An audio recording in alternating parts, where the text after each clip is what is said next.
Assalamualaikum warahmatullahi wabarakatuh. Hai kawan-kawan, nama saya Ridwana Darwisha binti Rizwan. Panggilan di kalangan rakan-rakan ialah Ridwana. Saya berumur 11 tahun dan merupakan murid tahun 5 Al-Razi di SK Bukit Payung. Kod sekolah saya TBA 4016.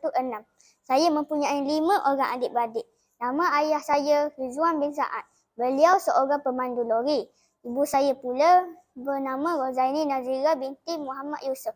Saya gemar makan nasi goreng tom yum dan minum air anggur. Saya juga suka makan buah durian dan pisang. Pada masa lapang, saya gemar membaca buku dan membasikal. Aktiviti membaca banyak memberi faedah kepada saya. Antaranya, saya dapat menambahkan kosakata untuk meningkatkan penguasaan bahasa Melayu. Selain dapat membina ayat yang lebih gramatis hasil pempelajaren yang meluas. Aktiviti berbasikal pula menjadikan badan saya sihat dan cegah selain dapat merehatkan minda. Pada hari ini, saya ingin berkongsi sebuah buku cerita dengan kawan-kawan. Buku ini sangat menarik untuk dibaca. Buku cerita yang saya maksudkan bertajuk Tragedi Buk Karam. Buku ini mengandungi 30 halaman bercetak dan diterbitkan oleh Adabiyah Sediang Berhad. Banyak pengajaran dan iktibar yang dapat kita dapat peroleh dari kisah ini. Tragedi Buk Karam berkisahkan tentang Pak Daulah yang merupakan pengusaha sampan di kampung pinggiran. Dia membantu penduduk kampung dan anak-anak untuk bergerak ke pekan dan sekolah yang berhampiran melalui jalan sungai. Pak Daulah seorang yang peramah dan pemurah. Sikapnya ini amat disenangi oleh semua penduduk kampung tersebut. Isteri Pak Daulah iaitu Mak Limah pula membuka warung berhampiran jeti. Warungnya sentiasa dipenuhi dengan pelanggan yang menunggu giliran untuk menaiki sampan. Pak Daulah mempunyai impian untuk memiliki sebuah bot besar kerana kudratnya yang sudah tidak mampu mendayung sampan. Dia menyampaikan keinginannya itu kepada penghulu kampung pinggiran. Kehadiran Yang Berhormat Wakil Rakyat ke kampung pinggiran telah merealisasikan impian Pak Daulah.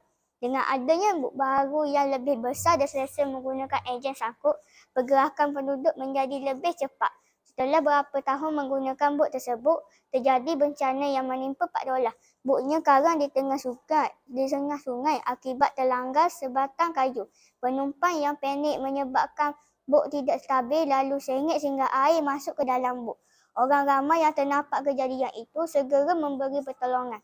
Ramai yang menunggu di jeti untuk mendapatkan perkabaran mangsa. Setelah 3 hari, barulah mayat Pak Daulah ditemui tersepit di celah pokok limbah. Mak Limah dan anak-anaknya merasa sangat hibur. Setelah kejadian itu, jeti menjadi semakin sepi. Tiada lagi perkhidmatan bot yang disediakan. Setelah bertahun lamanya, kampung pinggiran menjadi semakin suram. Hanya ada sebahagian anak muda sahaja yang masih setia berbakti sebagai pegembung. Mahmud, anak Pak Daulah juga masih tinggal di kampung itu. Dia bertekad untuk membangunkan semula kampung pinggiran agar terkenal di seluruh negeri. Dia telah mengusahakan tindakan ikat air tawar dan undang galah yang membuka peluang pekerjaan kepada penduduk kampung. Aktiviti memancing yang disediakan serta kemudahan bot sewa telah berjaya menarik perhatian kaki pancing seluruh negeri untuk datang ke kampung pinggiran. Mak Limah sangat berbangga dengan pencapaian anaknya. Pengajaran daripada cerita ini ialah kita hendaklah sentiasa bersikap tenang dan mengambil langkah berjaga-jaga ketika berhadapan dengan situasi kecemasan. Tindakan terburu-buru dan pelak kabut boleh memburukkan keadaan. Di samping itu, utamakanlah keselamatan walau di mana sahaja berada. Contohnya, ketika menaiki bot, kita perlu memakai jaket keselamatan dan mengelakkan kejadian yang tidak diingini berlaku. Selain itu, kita janganlah cepat mengalah dan berputus asa atas segala ujian yang diberi oleh Allah. Redha menerima setiap ujian dan berusaha mengubah nasib akan menjadikan kita seorang manusia yang berjaya. Lihat contoh anak Pak Daulah, Mahmud yang menjadi usahawan berjaya berkat kesungguhannya. Tidak salah kita mempunyai angan-angan dan menyimpan impian untuk memiliki sesuatu agar ia menjadi pendorong untuk gigih berusaha. Ingat kawan-kawan, untuk mencapai kejayaan, kita perlu mengharungi pelbagai jalan sekarang. Kerana bukan senang nak senang dan bukan susah nak susah. Sekian dari saya. Assalamualaikum warahmatullahi wabarakatuh.